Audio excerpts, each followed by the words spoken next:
and something as plain as a puck becomes a wonderland.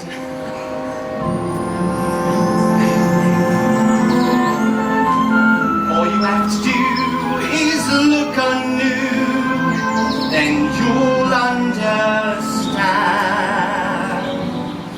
Boy, it's a jolly holiday.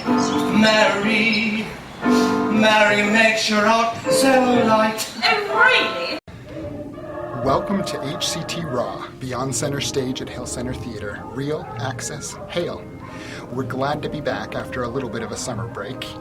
We are here with the cast of Mary Poppins today, and as you just saw, we had some statues in the park in this scene.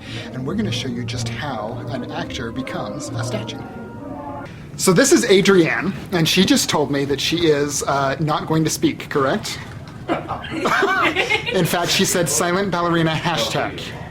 So what are you doing here? I'm putting in pin curls so that I can pin in my wig. Oh, I just spoke. And I know, and she's being nice enough to do this in the green room so that I don't have to be chasing through the ladies' dressing room.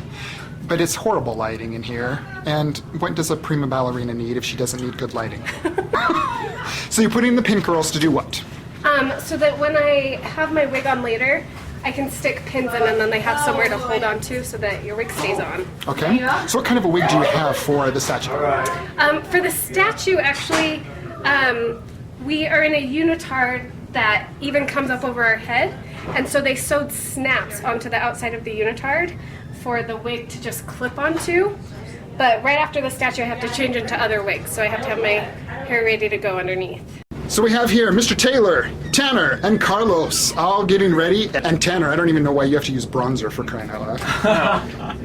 Well, I am like a bronze statue, and we, as you can see, we have another color palette that we'll put on top of that. So we have some blue and some red and some brown, you know, to blend it all in and make it look like my costume. Now that metallic there is actually giving you the two tones on your face, isn't it? Yeah. I don't know if you can see it. That's really cool. And it's pretty gold. It hurts a little bit.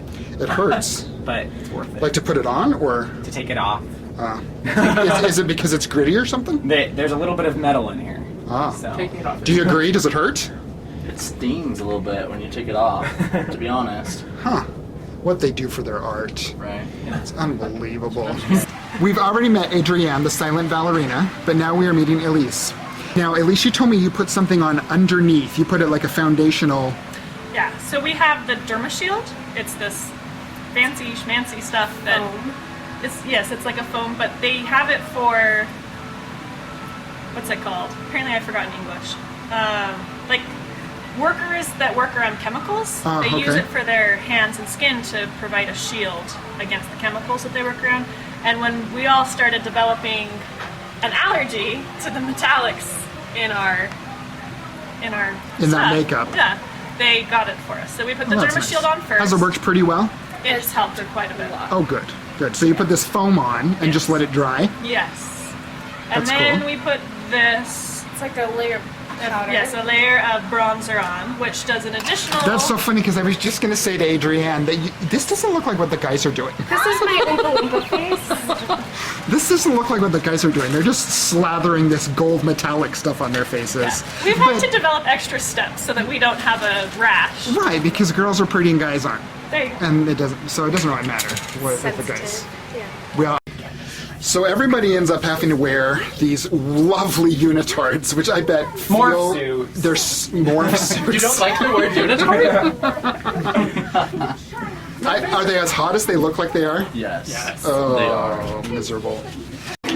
So the ladies were just discussing the differences between their makeup preparation. Elise said, I don't even need a mirror for this part. I just... And then Adrienne turned around and explained to us very carefully her motivation behind... I tried to put the blue where water would fall on a statue, so kind of like in the creases and then fall down here. But... And then we decided Elise didn't need to do that because her statue's under a tree. And who's the tree? Carlos. Because Carlos is my tree, because he's more tree-like. There you go. He is more tree-like. And his poses always tend to be a little more tree-like. So really, he would have it. So I went in and told the guys they don't do this at all like you. I'm like, these girls put on a derma shield and they put on powder. And Taylor goes, oh, I do that. I just didn't think you cared. Now, see, this is the best part, though, is Taylor, it's kind of embarrassing to have him just with his shirt off, but... Right. So what Make can you everyone do? feel bad. Right. This is real.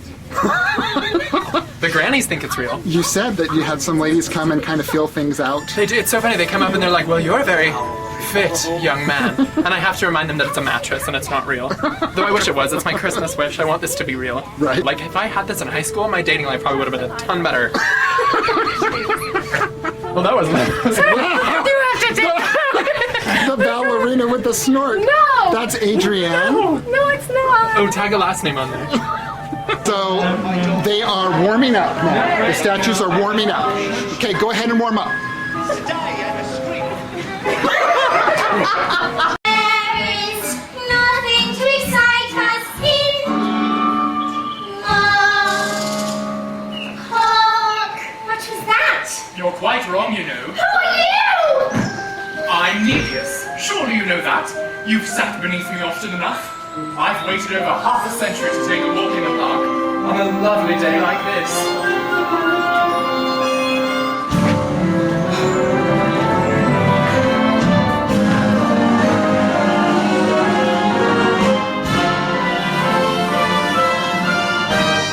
Ain't it a glorious day?